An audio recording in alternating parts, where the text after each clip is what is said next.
વ્યાધિ પીડિતમ કર્મ બંધને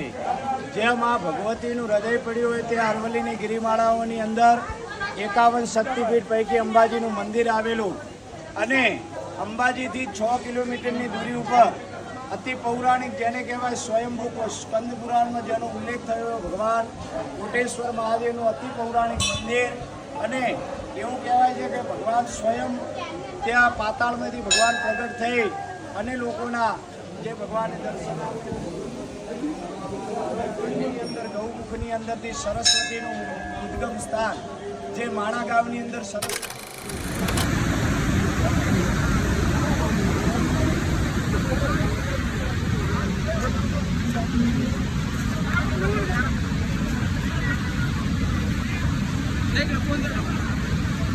અને અનેક જગ્યાથી તે ઉત્પન્ન થઈ તેના પૈકી એક મુખ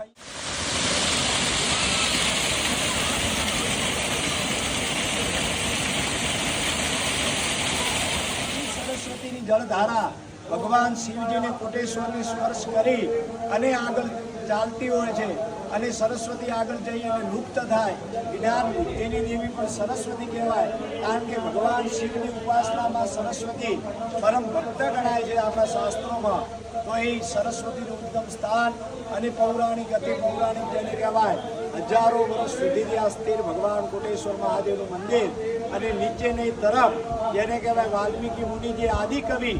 જેને આપણે આદિકવિ તરીકે ઓળખીએ એવા વાલ્મીકી મુનિ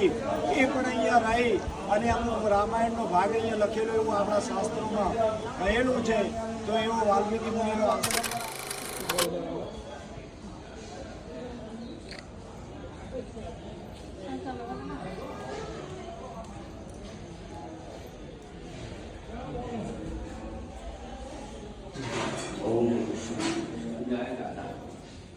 શંકર શિવના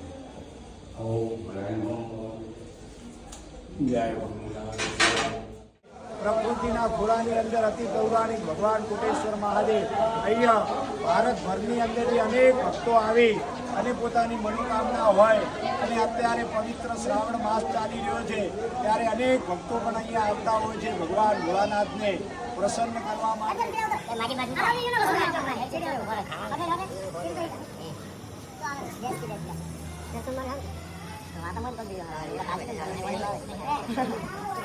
જળથી અભિષેક કરતા